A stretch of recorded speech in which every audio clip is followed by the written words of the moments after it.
dollar per square feet. That's all I'm going to talk about today. Hi, I'm Amol Heda with Keller Williams Bay Estates and author of Thriving Through Ownership. I was showing a property to a couple, my clients, and while I was showing the property, they brought up multiple properties. So my typical method when I'm working with my clients is to first give them a complete lowdown on how to play this game of real estate. I give them the complete insight on how to do the math, how to do the calculations, how the demographics work, what should be the neighborhoods that will give them the fullest of living, and what will it mean by buying a property so that they can enjoy and live fully.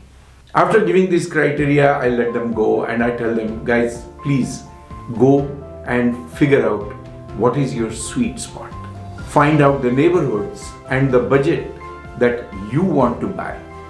Because it's not me at the end of the day who is selling the property.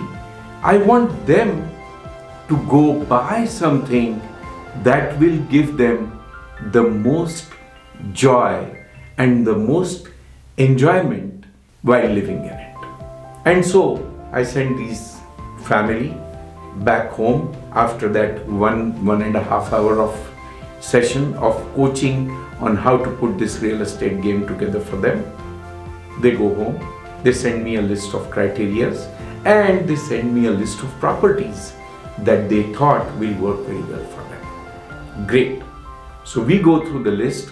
I found that this Bay Area is a hot market. By the time you're actually on the field trying to look for properties, out of the 7 that they had emailed me, 4 were already gone in the 5-day period. And we started looking at the other 4. Sure enough, we found 2 very good properties, but one of them they selected because it was largest. It had 1 bedroom downstairs, another bedroom upstairs, and it was a single family home at an unbelievable $1.3 million price. In Bay Area, $1.3 million does not buy you anything. And they got this property which was almost 2,000 square feet with 2 bedrooms upstairs with 2 of their independent bathrooms and 1 bedroom downstairs along with 2 other bedrooms. So 5-bedroom house for 1.3. And they did put it on the list. I could have easily told them not to go to that property because that would not work for them. A, it was too large. B, it didn't fit their demographic requirements. And C, that property would definitely not give them the growth and the end of it.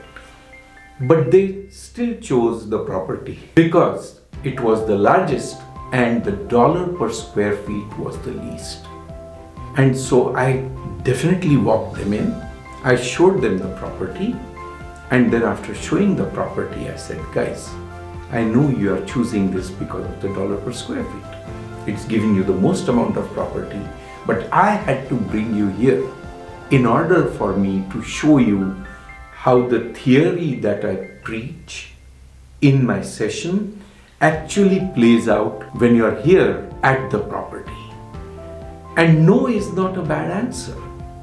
So I explained to them that this property has been sitting on the market for 97 days now.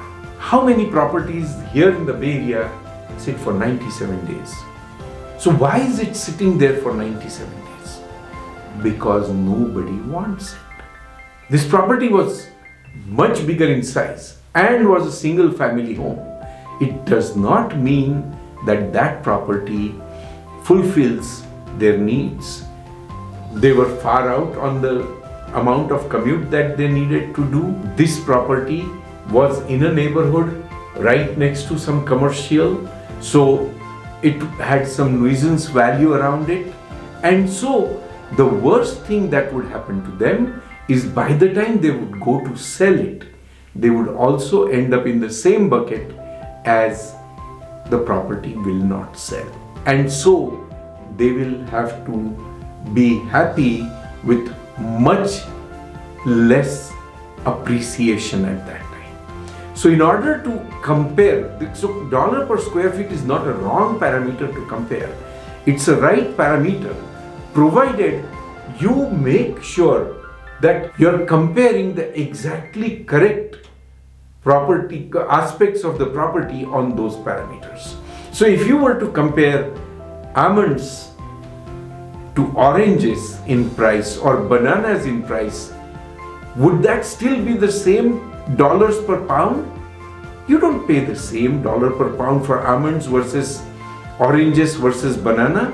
Each one of them has a different price. So even in real estate, work with your agent, with your trusted agent, to understand how to make sense of whether it's an orange or an almond or a banana or something else, and then try to put the dollar per square feet to work.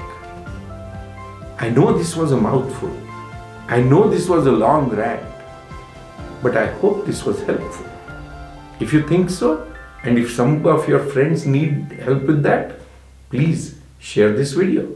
Don't fail to watch the future videos that I'll be doing on value and how to make money by using other people's money. That's going to be my slogan now.